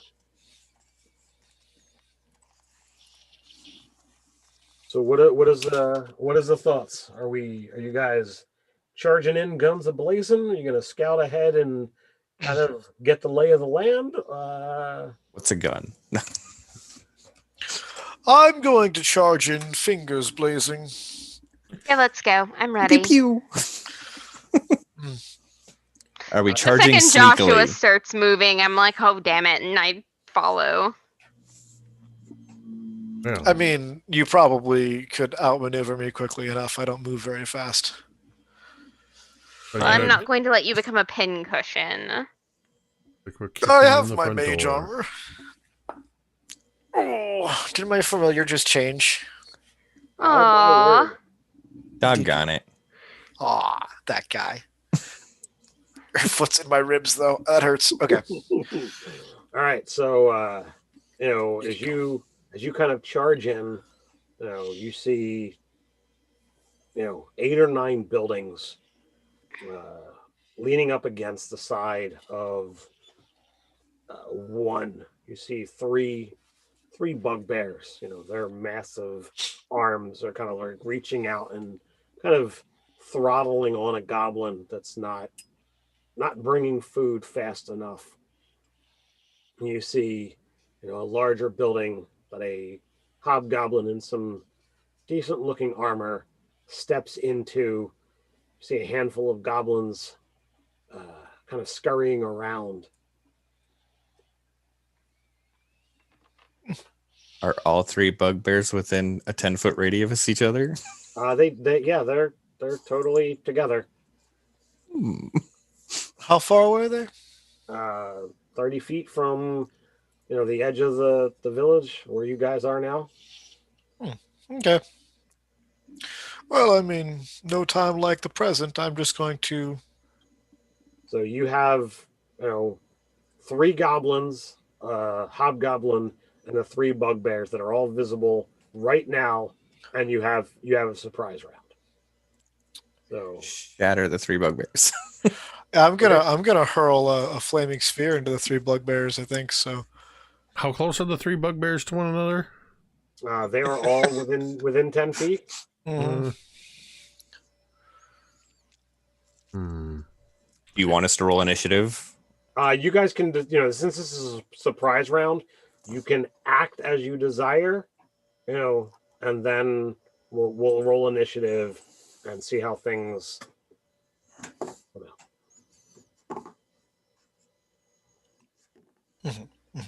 That's the right call. So it sounds like Avtok is launching a shatter spell. Yes, but it's a fireball. So is this a dex save or a con save? It's con. DC 14. DC 14. And I yell fireball when I do it. I've got to look at that. That is not a fireball. Not with that. I know. I'm studying that spell right now. Was one of these 3 you said the big armored one? I mean, No, there is a armored hobgoblin. Oh, hobgoblin. That is basically entering into a building. to be fair, Joshua, it is a ball and it is fire. Therefore, fireball. All right. So 2 of them fail, 1 of them passes. All right. So By that 15. definition, this is also fireball. Exactly. 15 on a fail and 7 on a success. I want to drop my sphere like in the middle of them too. Okay. And then they make a dex. Yep. DC 14 dex save. And it's anybody within 5 feet of the sphere is gonna be subject to it. Okay, so Wait. you can get 2 of them. Yeah, Oh. that's what I figured. I will be right back. If it comes to initiative, I have a 9. If it-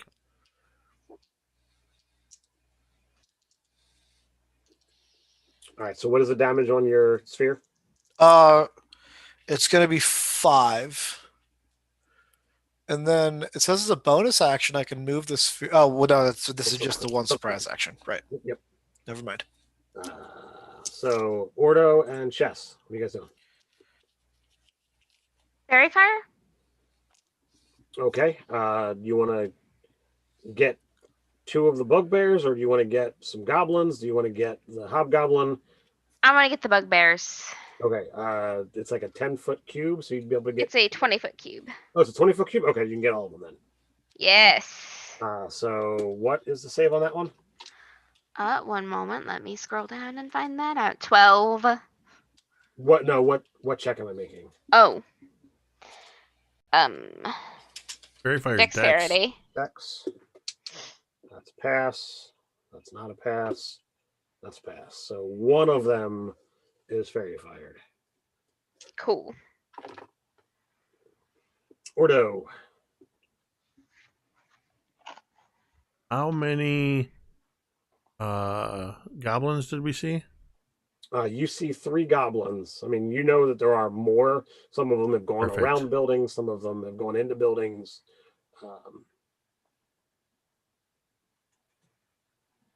All right, So 3 that's is what you guys perfect.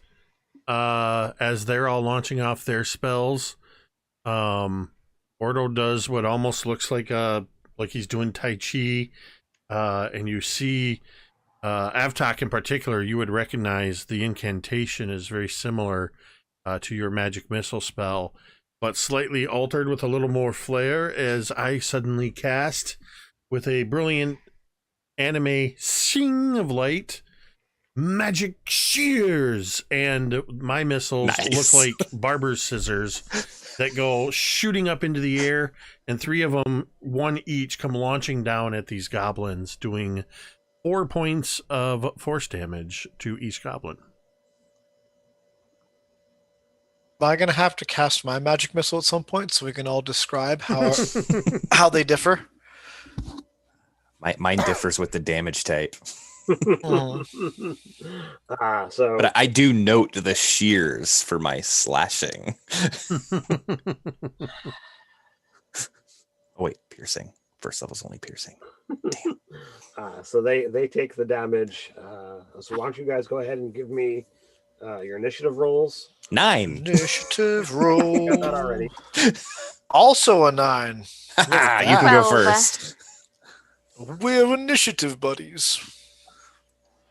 What's the square root of 9? 3. That's my initiative. 3. So That's how you know it's an all wizard party, telling their initiative and square roots.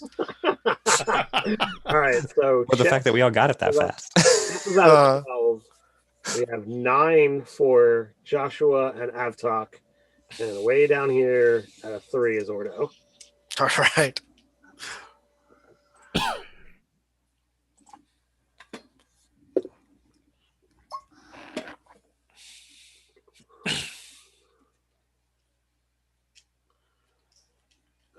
Yep. And then we're going to say over here, do one of these guys. It's going to be there. All right. So the 3 bugbears, 2 of which have taken some considerable damage. They stand up, and there's a big spiked club that seems to be right within reach. Some of them look like they've got some bits still hanging from it. One of them, as they approach, you guys notice is very sparkly from Chess's spell. Looks fabulous. I mean, he probably would look fabulous if he didn't have so much of his furry body being burnt by flames. It's an aesthetic choice. But the one comes in, we'll say, at Joshua. So that is going to be a 16 to hit. That'll do it. I'm going to shield. Actually, make that not do it. All right, so 16 will then miss. Mm-hmm. All right. Second one is going to come after you, Avtok. Okay. And that is going to be a 15 to hit, which I believe misses. 15 will miss without shield. And I look at Joshua. I'm like,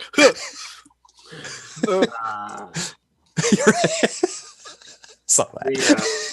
The three goblins, one of them goes darting off into one of the larger of the small huts, if that makes any sense. But the two of them small huts, large small huts. I get it. They grab the short bow that's on their back. The schmedium. For some reason, my dice are not liking Avtok and Joshua, so they're gonna fire at each of you guys. Matrix dodge. That is a 17 to hit you, Avtok. Yeah, that one hits. I didn't matrix dodge enough. And a 16, which I know now misses Joshua. Because shield persists. It does. I'm going to look at Avtok. So, Avtok, that is 7 points of damage. Ouch.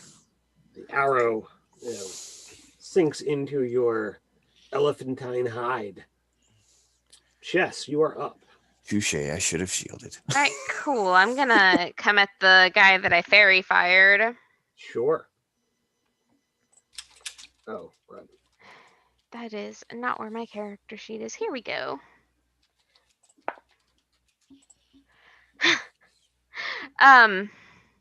17 to hit. 17 hits. He tries to raise up his it's looks like a shield, but it's more like this massive bracer that is on his beefy arm. But you manage to duck under it and kind of come in for his middle. 7 damage. 7 damage. That is enough. What happens when you stab him? Oh, I'm gonna duck up under the gauntlet, and I'm going to shove my rapier through the soft part of his lower jaw and up into his brain and give it a sharp twist. Oh. Avtok cringes a little bit at the brain damage. So the one bugbear goes down, and the big spiky club. Some of it looks like it's metal. Some of it looks like it's horn or teeth. But it falls with a meaty thunk, and it sticks into the ground. And I missed the third bugbear, so he's going to launch a javelin. He did not continue forward. So he's going to launch a javelin at you, Chess. And that is going to be a 14 to hit. Not even close. Didn't think so.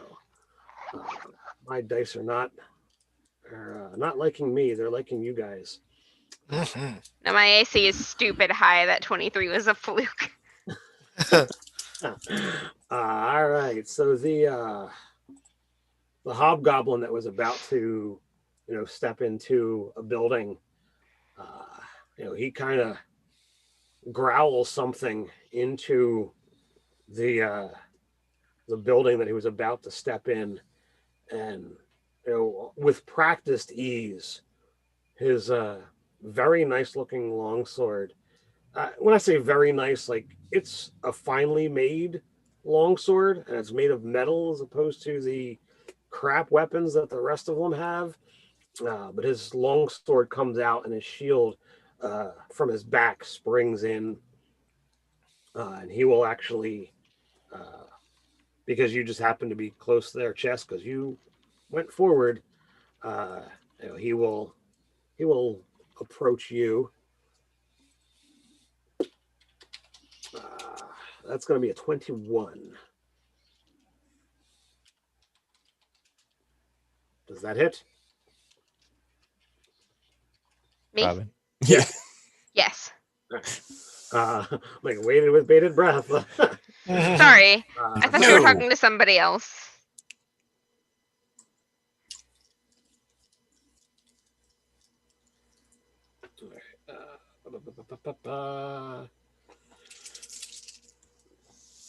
Oh, wow.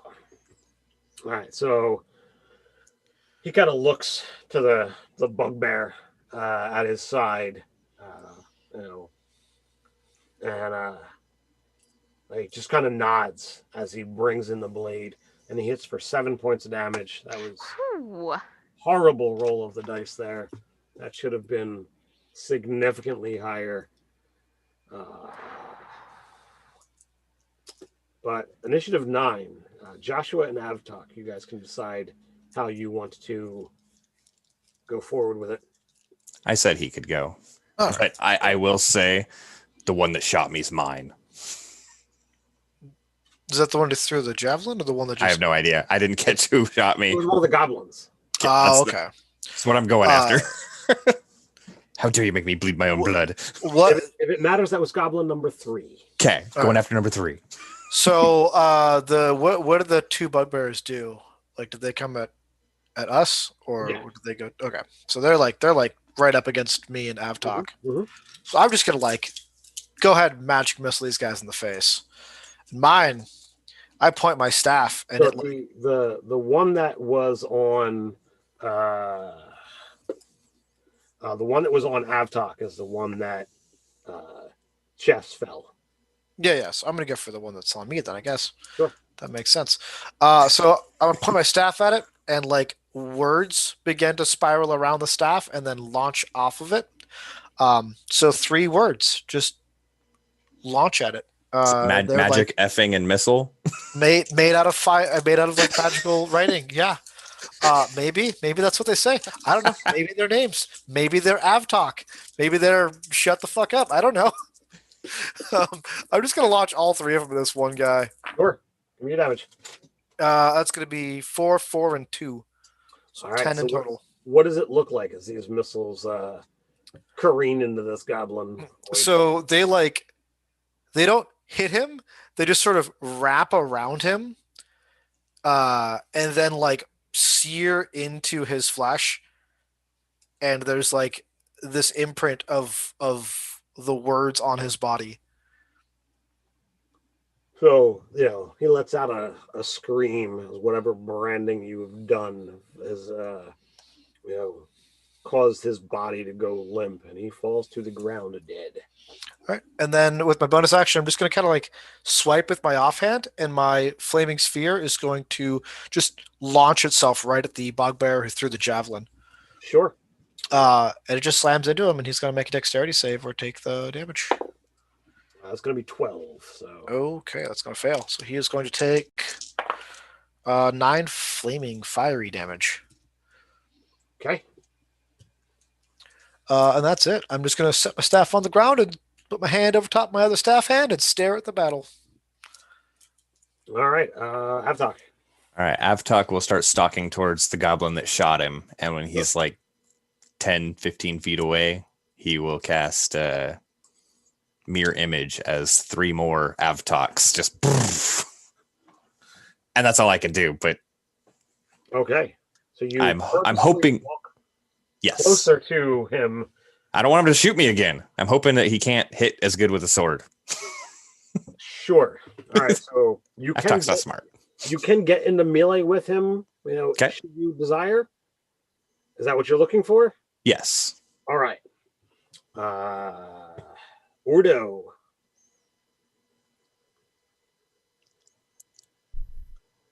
I am going to attack I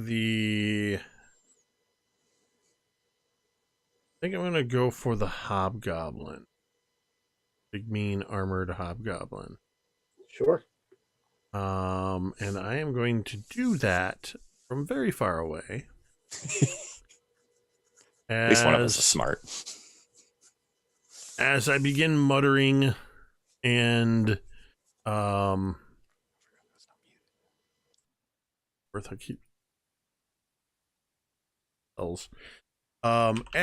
I begin muttering, I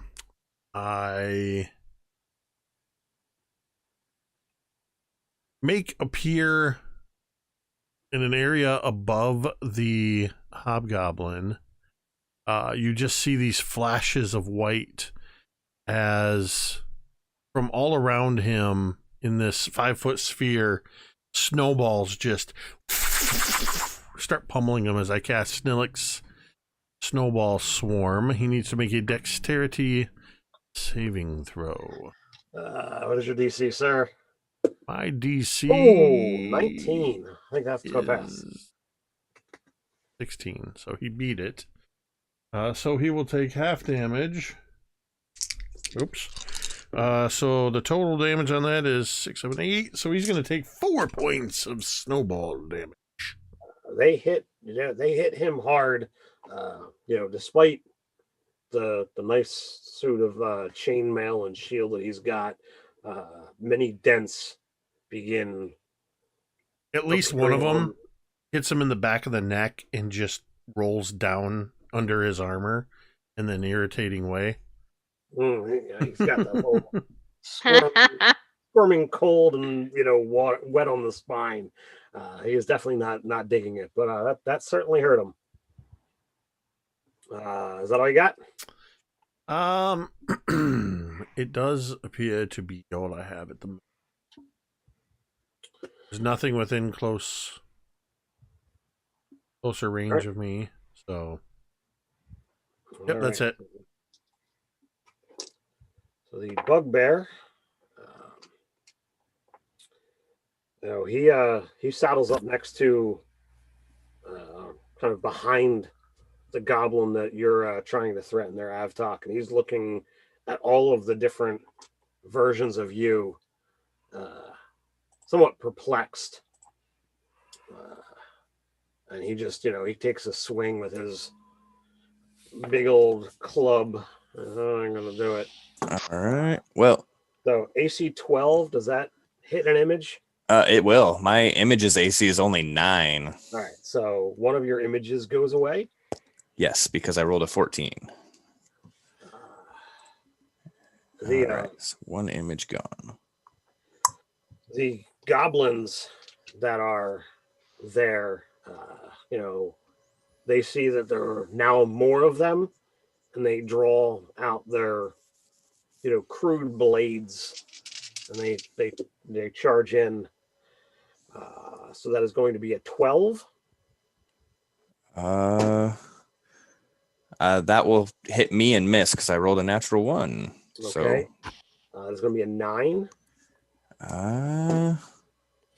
That one will destroy an image. Right. And then dirty 20. Bless you. And that one will destroy my last image. Right. Jess, you are up. All right, so I'm going to straighten. I put my brain-soaked rapier flush with like up the nose between the eyes sort of thing, and I'm standing with one hand behind my back, and the magic missiles appear around me, and I'm going to send them at the hobgoblin. Okay. For 10 damage. And what do they look like? And just coalesced starlight. Ooh. It's not swords. It's a Bladesinger. They come out flailing. Oh man, coalesced starlight daggers. There you go. So what does it look like as these glistening blades descend in upon this hobgoblin? Just like they're sailing through the air, and I'm aiming for the head. All right, so you dice up his head, and there's a bit of a look from Avtok as his brains begin to show, and the hobgoblin falls lifeless to the ground.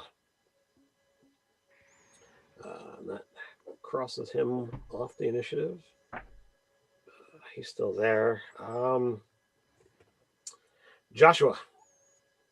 I was gone for a second, so I kind of missed stuff. Is there like a large group of goblins in one area? Is that what I heard? Yes, they have surrounded Avtok. Sorry, Avtok. Flaming sphere going right for one of those goblins. You might be just move away from it next turn. Yep. Dex save there, Avtok. Well, this only hits the one goblin, and then it's anybody who ends their turn adjacent to it's gotta. Okay. All right. That is a 14. That will fail because our pluses also apply to our DCs, don't they? They do indeed. It's a. All right. So my DC is a 15. All right. He takes 5 fire damage, and then I'm going to. He falls over, burning. That's concentration. That was not number 3, right? That was not number 3 now. Okay. I will purposely avoid just to throw this out there. Any attack I'm making against a goblin will never be number 3. He's mine. Oh, right, I hit number 3, I think, with my missiles, but Initially, yes. I didn't kill him.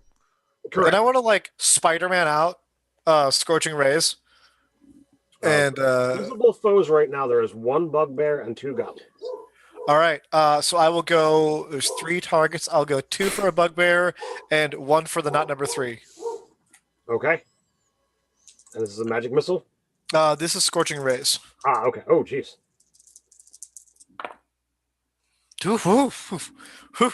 That's a good roll. Some good damage. So These are DC 15 dex saves. DC 15 dex save. We'll do. Oh, no, they're not. I'm sorry. This is scorching rays. They're attack rolls. Yeah, I thought they were attack rolls. That's why I was No, kind of. I was looking at the spell just above it. All right. Blue is for the goblin. The other ones are for the bugbear. If they were saves, I might have actually taken that spell. Okay. Well, my lowest is pretty friggin' low. That's an 8. 9. Who is that at? That was at the bugbear. All right, 8 misses. Okay, and then I've got a 12 for the goblin. Goblin's gonna miss. All right, and then I've got a 21 for the bugbear. That will hit. All right, he takes 10 damage. 10 damage. He is not looking well, but he is still up. I like Avtok. I like how our information was take out shaman and the rest will probably fall away. And we're taking out everybody but shaman. We haven't seen Shaman yet, have we? You have not? I want to use my last action to like verbally say, maybe we should be calling for the shaman. Get him out here. Shaman! Oh, shaman! Shaman, Have a very the quicker melodious picker upper. voice. You should hear me sing the opera. Avtok will reach out with his trunk and just like latch onto the forehead of goblin number 3 and cast Shocking Grasp with a 18 to hit That will do. for 5 lightning damage. That puts him down for sure. So you've got And then just for flavor, I'm going to chuck him. you've got lightning cooked goblin. Is that all you got? I look at the closest person to me and go, "You're next." Do you want to make an intimidation check on that goblin? Oh god, this is going to be terrible. Yes. Oh, that's actually decent. What's my intimidation? Ooh, -1. 18. Nope, that is an 18. 17. Ooh, nice. Pretty sure that's an 18. This die All is right. fancy. Ordo, what do you got? So That was an 18. the hobgoblin's still up. Dog. No, you have a very injured goblin and a very injured bugbear. It's currently all you see. All right. Do I see any good sized stones lying around anywhere? That doesn't There's- have to be near me. Anywhere. Yeah, there's probably some, decent sized stones around. What do you look? Something that's in the 1 to 5 pound range. Yes, absolutely. All right. I'm going for this bugbear as I just gesture towards this stone, make a motion up, and just boom, as it catapults towards him. He needs to make a dexterity saving throw. That's going to be a 9. So that will be a fail. As the stone hits him, he will take 17 points of bludgeoning damage as I just straight up David and Goliath with this stone right between the eyes. He had 1 hit point left. Oh my gosh. So, Avtok, would you like to make an attack of opportunity as the goblin decides to run? Of course, he's not paying attention because he's talking to someone in the other room. Talking to his family. Gosh. Sorry about that. My wife just got home from work. It's okay. Oh my Would you What like I to- miss? Would you like You missed an attack of opportunity. Would you like to make an attack of opportunity there, Avtok, as the goblin tries to run? I do not have a melee weapon in hand, so I can't. Smack him with your trunk. Your trunk. Okay. If you'll allow that, sure. I'll absolutely allow you. You should have skipped me. Plus 12. That hits. What? Really? It's a goblin. Oh, well, I don't know how much a goblin. I'm assuming that's only my strength score, so 2. That will do it. Or 1 plus my strength score, so 3. All right. So, as 1, 2, 3, 4, 5, 6, 7 bodies, litter the ground around you from inside the tent where the one hobgoblin was initially going. You see another hobgoblin appear, standing taller than the others, adorned in pretty shiny and bright armor, a mantle of a crocodile comes over top, including the whole snout over top, a blade carved from, you would imagine, some massive bone of a creature is at his side. You can see that there's a handful of gems, etched or embedded into the blade. The tail of the crocodile, still attached, almost seems to swing with living motion as he steps onto the battlefield with a couple other goblinoids behind him. And we'll pick up there next week, hopefully, or next time, hopefully when we have a full party. So we're going to kind of pause with mid-combat and see how things go next time. Don't let me forget I saved a blade song for this guy. So please properly note, spells used and hit points down and all of that jazz. Luckily, D&D Beyond saves that for me. For those of you out there in the chat, as a reminder, all the links are down in the description for where you might be able to find all of these wonderful people when they're not here on this channel, as well as a link to all of that cool Easy Roller Dice stuff, because we really like Easy Roller Dice, and they sponsor this game, so we definitely gotta give them credit where credit is due. Easy roll the dice. Credit due. I'm going to talk to these All kinds of people cool out there stuff. and when our next session will be. So until that point in time, stay tuned. And of course, until next time, stay nerdy. Stay Very nerdy. nerdy.